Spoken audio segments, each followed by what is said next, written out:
And it's my pleasure to introduce our last speaker of the morning. Karen Stoufer received her doctorate in veterinary medicine at Cornell University. I first really became aware of Karen and her work through her time in Nepal, and she spent over 13 years working in Nepal, where she worked with various rural communities and development initiatives, which included collaborating with the Nepalese government to create a government-approved certification program for rural community animal health workers. And this is quite an accomplishment, what she pulled off. And I appreciated reading articles at the time about this and learning about this as we think how we can do that in the future in our own work. And yeah, hat off to you for that amazing work that you and your colleagues did in Nepal. But Karen is a skilled trainer, training others in participatory learning-centered training methods that are used in missions. She is currently the Director of Training and the Asia Area Director for Christian Veterinary Mission, based in Seattle, Washington. She provides oversight on Christian Veterinary Mission's educational programs, which also includes a new e-learning program. And I really encourage you, she might mention this, and I would really encourage all of you to check out their online e-learning program. It's very impressive and open to everyone, I believe. So Karen, it's a pleasure to have you finally at ECHO. I know you've known about ECHO for a long time, and it's just a pleasure to have you here to come and share. Thank you. Thanks.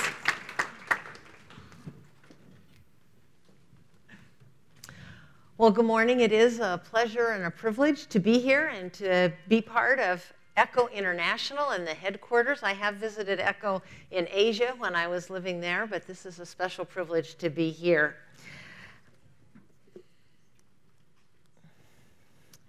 So one of the privileges of being here is to talk to a room full of like-minded people who care about farmers, their struggles, and seek to address farm production, poverty, and communities. I'm sure that you all believe in the people with whom you work, and I want to encourage you to build on that belief. Too often, I've seen it when we go out to train farmers, we inadvertently slip into a model that's some kind of teaching role that's a combination between a university professor and a parent, neither of which is the most effective way to work with people. And I do see us all as trainers. Some of us have a formal role in a classroom. Others of us train farmers one-on-one out in the field. Some of us are parents training up sons and daughters to be men and women of character and integrity. So the first thing I need you to do is turn to the person next to you and introduce yourself, because you're going to be talking to them again later, so you might as well get acquainted right now. I'll give you about 10 seconds and then I ring the bell.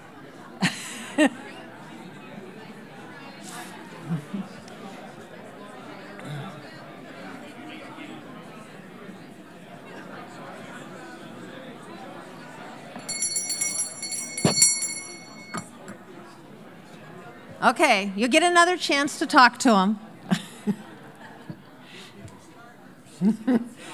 Yeah, calling people back is the hard part. Dr. Jane Vella is the author of this book, Learning to Listen, Learning to Teach. She's been a leader in promoting adult education as dialogue. The word dialogue literally means dia, the word between us, logos being the word, meaning the word word. So we need to seek to close that distance between the teacher and the student. We need to recognize the value, the wisdom, and the knowledge of the farmers and the livestock owners with whom we work. We need to view education as dialogue where we exchange information. We are all learners and we are all educators. One of my favorite quotes from Jane Vella is, "The answer is in the room," because this emphasizes both the respect that we need to have for the indigenous knowledge of the farmer, as well as the attitude of truly believing in the capability of the so-called students to discover the answers for themselves. A truly good educator can create an environment in the classroom or the field where the learner can discover the answers for themselves. The role of the educator is to facilitate the learner's discoveries. When I facilitate a hands-on practical training of people who are then going to go out in the field and train others, we usually spend about a week together because I try not to give them information, but to enable them to discover for themselves the tools that work for them by actually trying out those methods. At the beginning of the course, or even before that, before they come to the course, they often ask, couldn't you just tell us how to go out and do it? They want to passively sit there, but we must resist the temptation to do that. Paulo Freire called that method of teaching the banking method, where the teacher puts the deposits into the participant's head. And we must insist that education be learner-led rather than teacher-led. We should not give in to that temptation to tell, but to facilitate the learner's discoveries. We need to be the guide on the side, not the sage on the stage. We need to come alongside the learner as a coach, not to show off to them. The purpose of education is not to show how knowledgeable the teacher is, but to allow the student to learn. Jane Vella will often ask after a lesson how the students will know if they really have learned the material. So she will say, how do they know they know? And the answer is always the same, because they have just done it. They haven't just heard about it or read about it. They haven't even just seen a demonstration, but they've actually done it themselves. And that's how all of us know that learning has taken place. For example, here we see a young lady in Haiti named Bettina learning how to prune a moringa tree. Now, the two trainers there in the background did not allow her to just sit in the classroom. They made her go outside and actually learn by doing the pruning. As she tries, they are calling out encouragement and guidance to her. Now, we're not going to spend a whole week together this morning. You're glad to hear that. But I wanted to share with you the 12 basic principles of dialogue, learner-led education, so that no matter how good your training is today, hopefully it will be even more participatory, more learner-led, and more effective tomorrow. The first principle is to do a needs assessment. We must listen to our learners to determine why they're coming to the training and what they hope to gain from it. Adults are busy people, and unlike school children who will learn whatever the teacher tells them to learn, adults will only learn what is immediately relevant or useful to them. So our first step is to honor our learners by shaping a program that has usefulness to the learner, assessing not only what they know, but what they want to know. This honors the learners as mature adults who have life experience and knowledge and who are motivated to learn. And it is important to really listen. When learners appear bored or indifferent, then it means we have not done a good job of assessing their needs. When we teach to a group's generative themes, meaning those themes that they're passionate about, then they're excited to learn what they perceive to be relevant. So the key question we want to answer in a needs assessment is who needs what as defined by whom. So how do we go about finding that out? What is a community's generative theme? Well, there are three basic methods we can use to assess these needs, and insofar as possible, we need to do all three. We can ask questions. That's the first one, to ask. Then the second is that we can observe the community and analyze our own observations. And third, we can study what others have observed and learned about that community. For example, in Nepal, we had a community development project where we sent out pairs of staff, 2 men or 2 women, to live in a remote rural community for 6 months before any work, in quotes, could be done. Their job was to listen and to observe and to become a part of the community. They built relationship. They helped with harvest or planting or whatever the community was focused on at the time. In this photo, you can see the two staff on the far left who are joining in with the women there in the community shelling dried corn. After 6 months, these two women called a community meeting where they reflected back to the community some of what they had observed. Generally, when these teams share back with the community, they use a skit or a song or a drawing of a large picture, but it could also include using PRA or participatory rural appraisal tools, such as this woman who's using ash from the fire to draw a map of the community. This is how they confirmed, or not, their impressions of what the generative themes were in that community. In one example, the woman role-played sitting on the ground, clutching her stomach in great pain. Now, an outsider might have mistaken that for an issue of childbirth, but it was an issue of painful diarrhea. And everyone in that community immediately recognized it because that was a generative theme to that community, whether there was something they could do about it, could they treat it, could they prevent it. In another community, we showed this drawing. Now, when I show this picture to my American colleagues, they have no idea what's going on. They don't recognize it. They make a lot of wild guesses, but they just don't know. But when we showed it in the village where people had made this observation, it was immediately recognized. Okay, here's your next assignment. Turn to your neighbor and see if you can agree on what this picture represents. Go.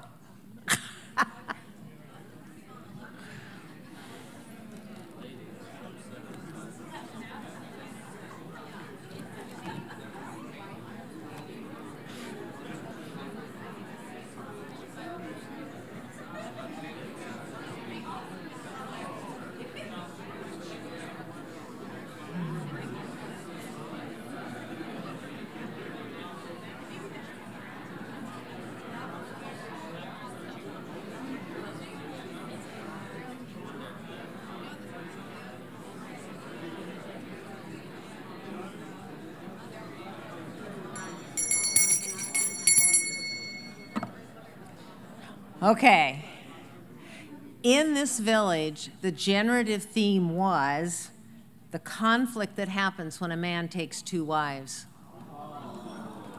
I don't know how many of you got that one,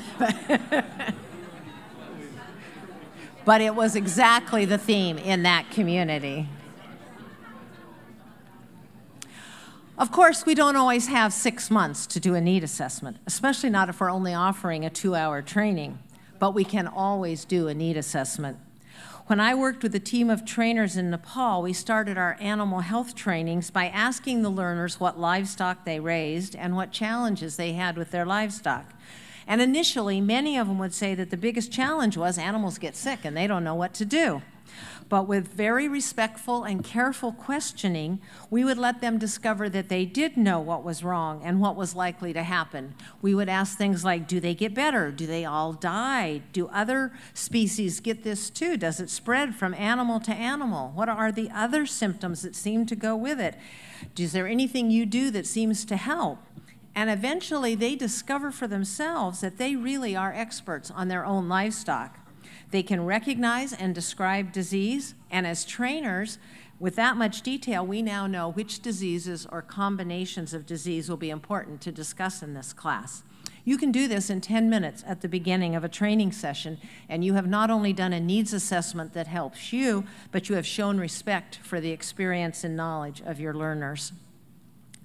The second principle is safety. Now, safety refers to the learners having trust, inclusiveness, experiencing non-judgmental affirmation.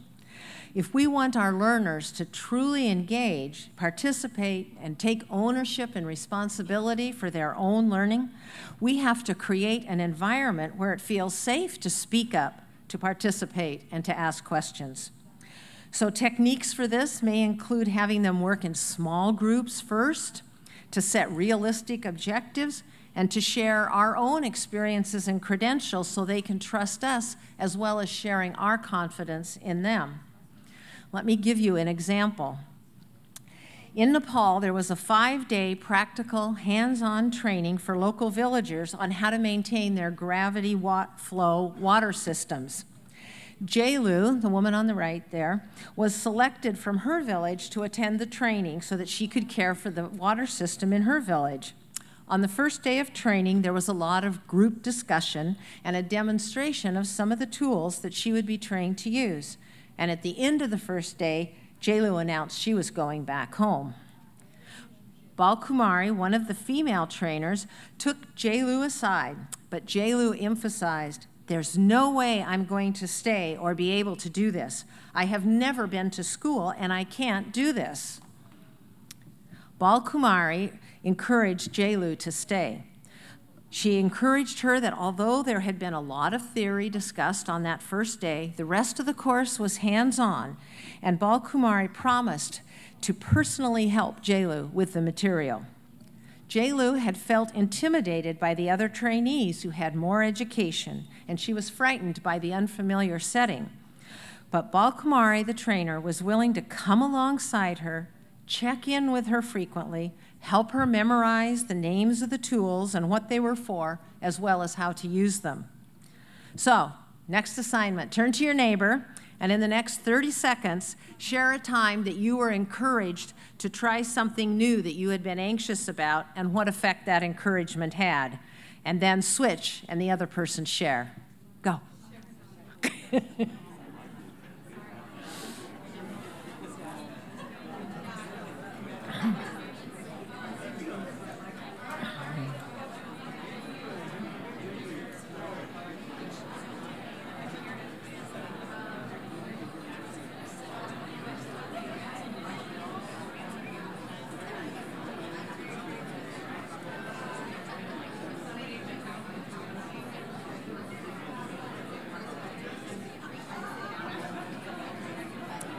Be sure you both get a turn to share.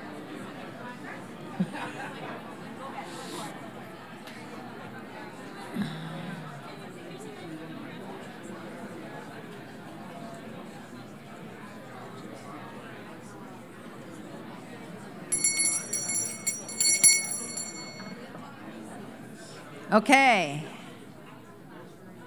Let's find out what happened to Jailu. At the end of the training, there was a final practical exam. Each trainee had to identify each tool, explain what it was for, and then demonstrate how and where they would use it to keep their water system working. Jailu got the highest marks in the entire class. She always had the intelligence and the potential, but she needed a trainer who believed in her and created a safe space for her to try. It's important to encourage, not only by not criticizing, but with lots and lots of praise. Jane Vella calls it lavish affirmation or non-judgmental affirmation. Patrick here in the photo is wearing a reminder that our role is to affirm people and their efforts, not judge them. Of course, we give guidance too, but in the midst of affirmation, it won't feel like judgment or criticism. Principle number 3 is sound relationships. It's critical that we demonstrate respect for the learner and humility on our part. We are all fellow learners, and we are there for an exchange of information. You may have asked me what to do when a cow has trouble giving birth, and maybe I know some techniques or have some medicines or knowledge that might be helpful. Just as much when in that conversation you are informing me of the challenges on your farm, what the local resources are, what the local cattle raising practices are. I'm here also to learn to be a better trainer. How can I do a better job of facilitating your learning next time? Sometimes the hardest part of being a trainer is the ability to sit back and let the learner direct the learning, confident that they will learn this best that way.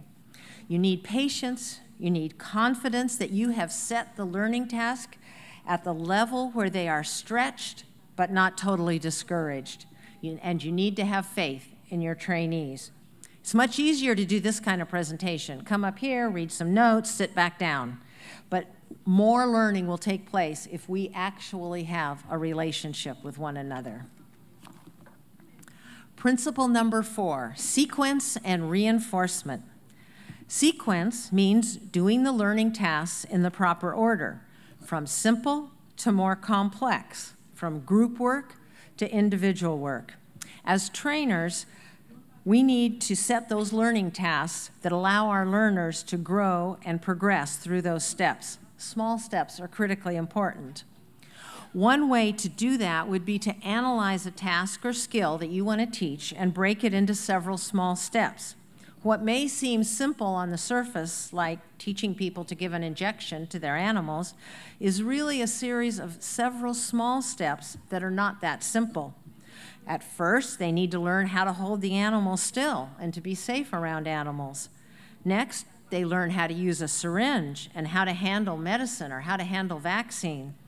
Then they learn how to use sterile technique to prevent infections or injuries to the animal. And finally, they learn how to give the injection, first to an orange perhaps, and then to a real animal. Another important sequence is to start with group work and progress to working on their own. For example, when we do trainings, we often start working in small groups because people who would not speak up in front of a large group may be comfortable talking with a very small group of people. And then the next day, maybe the groups come up in front of the group to share their findings. And maybe the third day, individuals present their material in front of a small group, and then on the fourth day, present their own material individually in front of the large group. Different groups, of course, will become comfortable with this at different speeds. For example, if they all know each other at the beginning, they'll be comfortable much more quickly. In our trainings, we try to let the learners set their own schedule. Now, we've already done a needs assessment, so we know the topics that the learners want to have presented. And then as trainers, we know how long any one of those topics might take to present. Then we make the schedule. The learners decide what time to start in the morning. They decide when to take breaks. They decide how long to break for a meal. And they decide whether or not to have sessions all day or to go into the evening. And we do this as a total large group. We have a piece of paper, one of those colored sheets on the wall you see there, with each topic already prepared saying the time. So one of those pieces of paper might say introduction, 30 minutes. And we know that's how long it'll take, but we move them around, we try different arrangements, we put the breaks up there on the schedule on the wall, and in the end, we have a schedule that everyone feels some ownership in. Learners will better keep to the schedule if they helped make it than one that the trainer imposed. Now here's what a final schedule looked like for a week-long training. So my co-trainers and I divided up what the schedule would be by the topics. And so one of us did the blue topics and one did the purple topics. And you can see at the beginning of the week on the far left, they were all blue and purple on the first day. And then trainee or learner-led topics were pink, and they started slowly and got more and more, and we're doing almost the whole day by the end of the week. Reinforcement means repeating information by multiple methodologies so that it stays interesting while still presenting the material over and over until it's mastered. Games are one way to do that. Here you can see people playing cards. When we were teaching these principles of adult learning, we put each principle on a card and then played card games so that they became familiar with those principles. Another way to reinforce material is to have the learner correct their own work.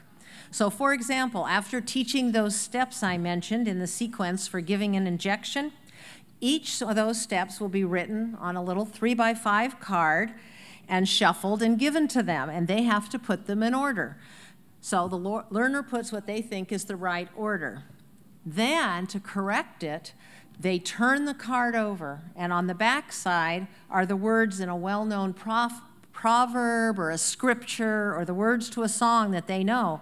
And if those words aren't in the right order, they realize they haven't put the steps in the right order, and they turn the cards back over and do it again.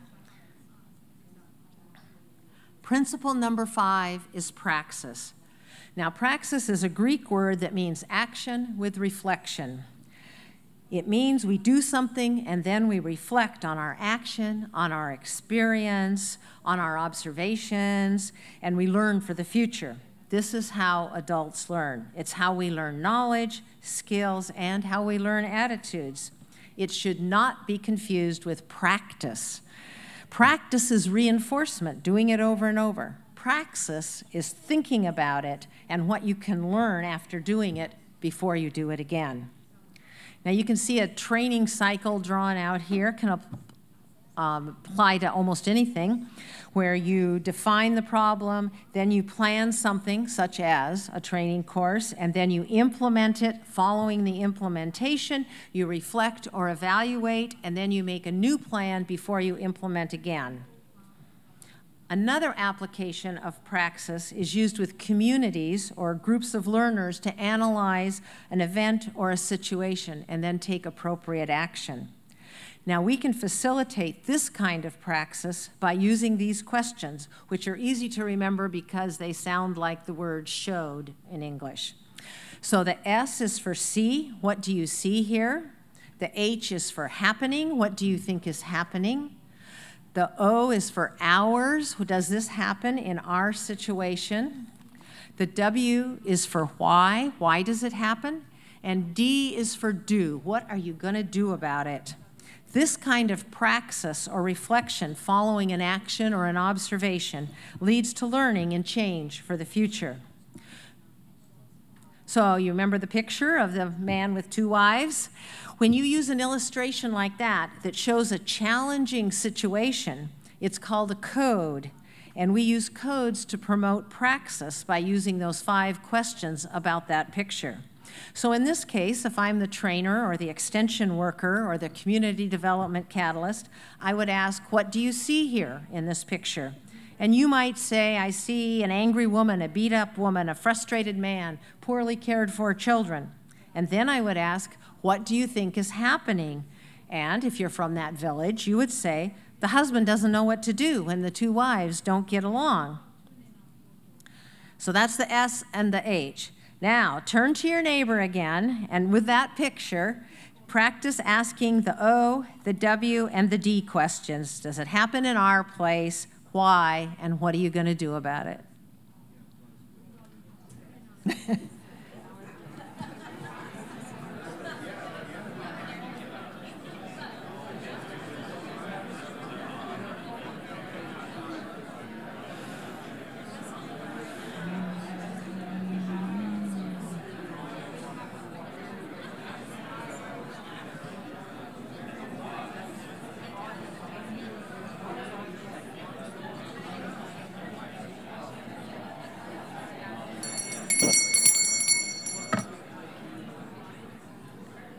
Okay, let's move on to principle number 6, respect for the learners. Now, we already mentioned respect when we talked about building relationships with our learners so that we can have meaningful dialogue rather than a monologue by one person. Respect means that learners are the subject, not the object of their learning. So in basic English grammar, the subject is the one responsible for the action and the object receives the action. So in this class, you would say, Billy teaches the class about forage grasses. Billy is the subject and the one responsible. And the class, or Kelly there on the side, is the object that receives his teaching. But in dialogue education, in participatory training, the teacher is not the subject, the learner is. So instead, we would say, the class is learning about forage grasses, or Kelly is learning about forage grasses. The learner is responsible for their own learning. They identify their needs through the need assessment. As far as possible, the learners make decisions on what they will learn and how they will learn. Sometimes they give suggestions, but they do not have the final decision on the how the training will be delivered. So for example, when we made the schedule together with the learners, I told them I needed 45 minutes for a particular skill. They could suggest when we did that 45 minutes and if we did that 45 minutes, if they wanted that topic. But the actual material, the 45 minutes, and the methods are my responsibility to provide that environment and resources so that a motivated learner can discover that material and learn it. The learner is the one responsible. A helpful guideline for designing courses is don't ever do what the learner can do. Don't ever decide what the learner can decide. Don't read to them if they can read themselves. Don't demonstrate a technique if they can try it themselves. Don't tell them the solution to a problem if they can find it themselves. So in this photo, you can see a lesson on where to give an injection to a horse. Rather than the facilitator just telling the learners, they gave everyone a piece of blue tape who put it on where they thought they would give an injection to a horse. Then the facilitator put the white tape box on to show where the facilitator thought would be the best place. Every student had to think it through in advance before seeing the answer. It was participatory, but the poor horse didn't have to endure a lot of painful injections. Principle number 7. Knowledge, skills, and attitude, often referred to as KSA. Now, some people use the terms ideas, feelings, and actions, but I think in our concept of agriculturally based training, knowledge, skills, and attitude are easier to understand and apply. Each topic that we teach probably has some head knowledge, some practical hands-on skills, and some heart attitude. And it's important when we do a training that we include all three. For example, in our earlier example of teaching someone how to give an injection to a cow, which is what's happening in that photo, turn to your neighbor, who's now your good friend, and see if you can identify at least one example of head knowledge, one hands-on skill, and one attitude that would be important to include in this training class on how to give an injection to a cow. Okay, go.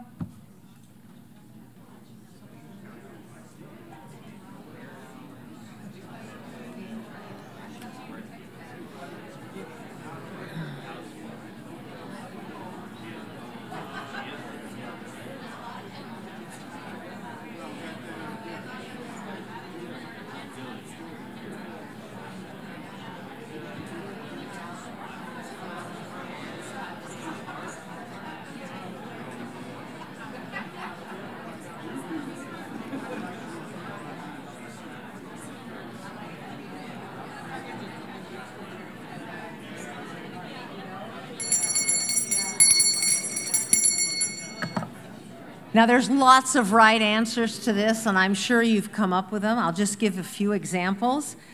Under head knowledge, it would be things like which vaccines are needed, why are vaccines needed, skills, how to hold a syringe, how to fill a syringe, how to sterilize a syringe, how to restrain a cow, and attitude, the importance of vaccination, the safety of the person giving the injection, the health and welfare of the animal. Principle number 8, immediacy. Adult learners will only put effort into learning something they believe they can apply to their situation right away. The principles should both inform what we teach and when we teach it. So if you're facilitating a training about harvest and grain storage, should it be during the rice planting season? No, it should be just before the rice harvest, so the learners can apply their new knowledge right away. Very quickly, turn to your neighbor and ask, when would you train these women to build a water tank for rainwater collection in your geographic area? Dry season, rainy season? When is it that you would do that training for rainwater collection? Go.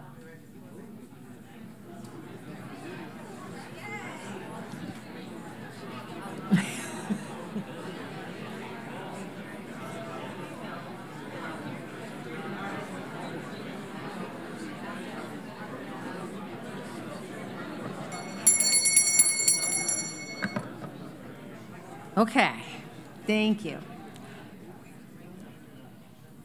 Principle number 9, clear roles.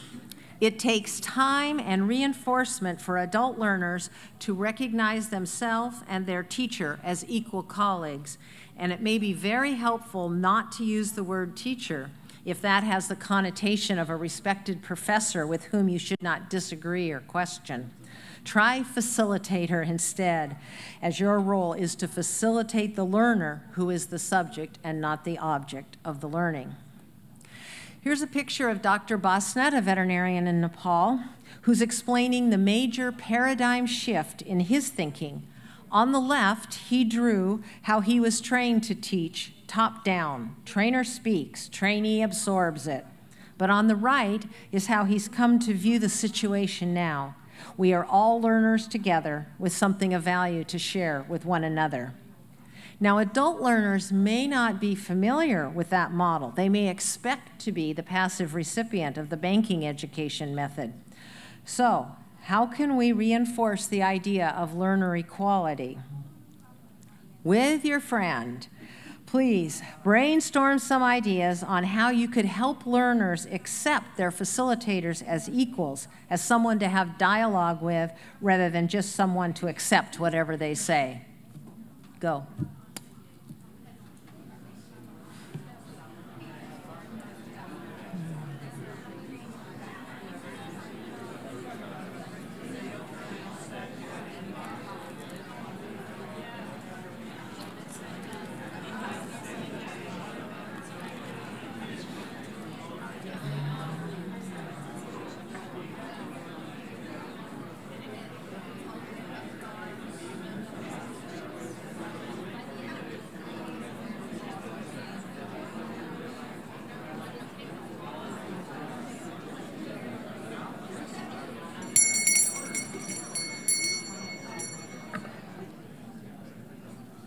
I'm sure you thought of a lot of ideas. I'll just give you a few possibilities.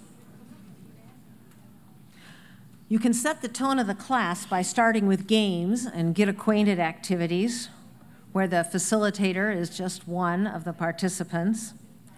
You can sit at the same level as the learners rather than up at a podium like this.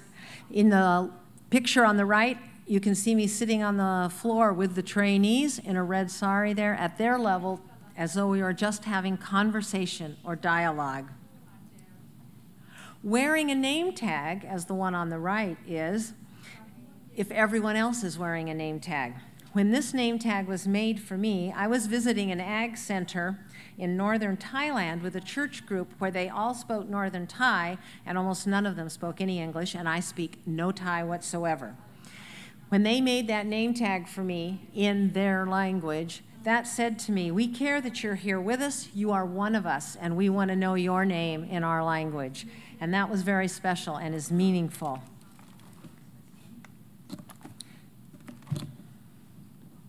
Sharing in the chores that are part of the training. You can help set up the chairs, sweep the classroom, or help wash the dishes between sessions. You can have informal time together over meals. Trainers should not be sitting separately in another area. You can play volleyball together at lunch. You need to model the principles that you're seeking to have adopted by the trainees or learners. And Scripture reminds us to practice humility, not thinking of ourselves as better. Philippians 2:3, do nothing out of selfish ambition or vain conceit, but in humility consider others better than yourselves. Principle number 10 is teamwork. Now, everyone has a different set of gifts. Teams can affirm these diverse gifts. They can provide safety with shared responsibility in small group situations. They also provide opportunities to learn about teamwork and community and to mentor one another. As facilitators, we should be encouraging positive teamwork and collaboration. If there are opportunities for positive win-win competition, that can bring even more passion and excitement, but divisive competition should be avoided. A couple years ago, I co-facilitated a training on participatory training, or TOT, for a group in Haiti. We had 18 trainees. 6 spoke only English, 6 spoke only Creole, 3 Creole speakers had a tiny bit of English, One English speaker had a little bit of Creole, and there were only 2 truly bilingual people in the group. So in this instance, we used teamwork to build friendships across the language barriers. So for small group discussion, people were in-grouped by language, so they could be encouraged to speak up. But we wanted to be sure and facilitate relationships between these 2 groups, not keep them separate. So for other exercises, we mixed language groups. We played games that only used hand motions, not words.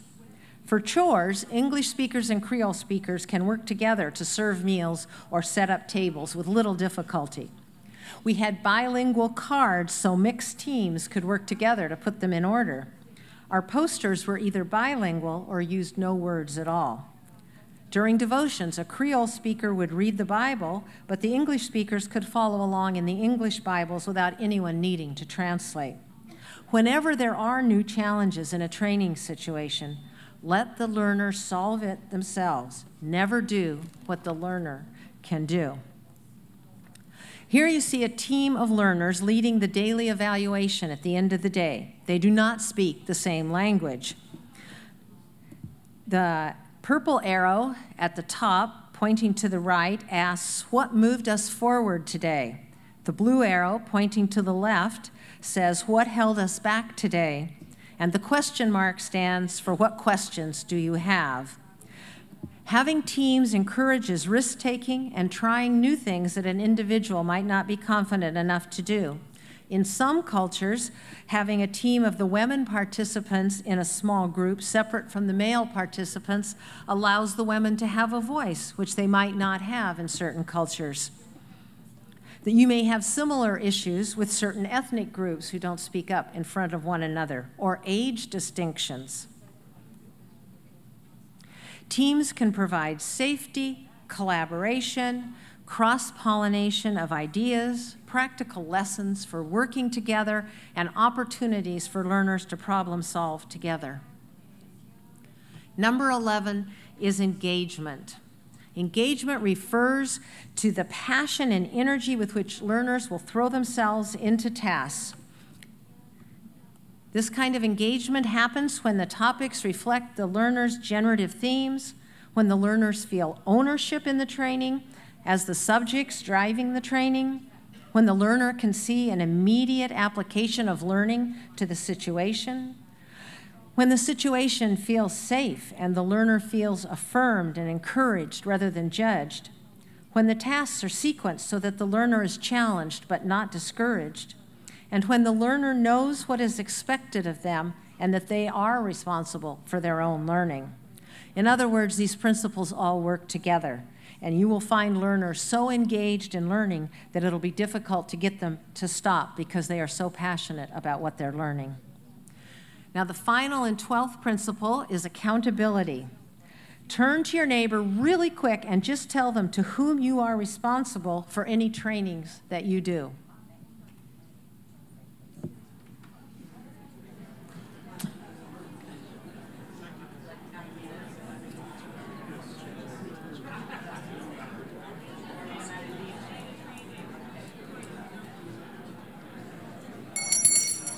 That was a short answer question. There's so many levels of accountability. We're accountable to our employers, to our colleagues, and to our families, but utmost in our role as facilitators of training is we're accountable to the learners. We're accountable to present the learning opportunity that we promise to deliver. We are accountable to model the values and principles that we present. Okay, it's quiz time. So we're going to do a review, and I want you to shout out the answer that belongs in the blank. The answer is in the room. All right. How do they know that they know? Because they know. Good. You guys are good. A learning needs assessment asks who needs blank, what, as defined by? Right. We need to provide our learners with lavish mental affirmation. Exactly. Praxis means action with? Good job. What are the 5 questions to promote praxis?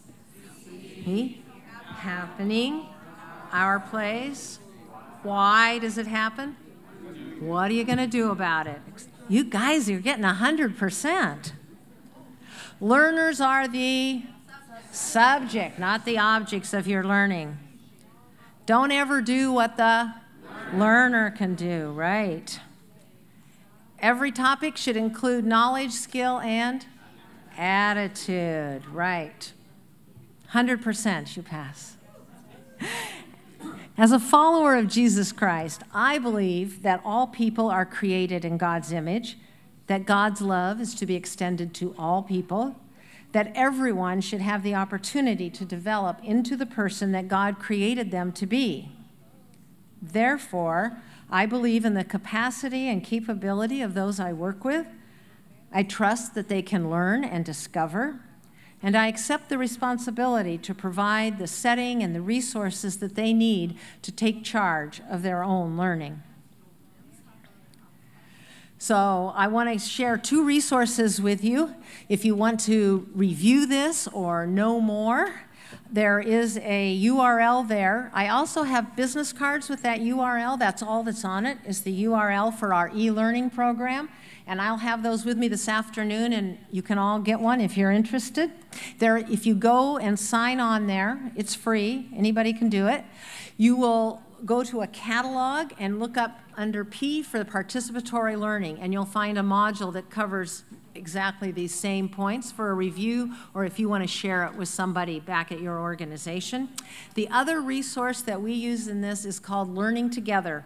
It's a large purple book if you're looking for it, and it's written by people who have worked with rural communities. It has these principles, but it also has lots of examples. It has sample games in the back. So thank you for the privilege of being here with you, and I'll be available this afternoon.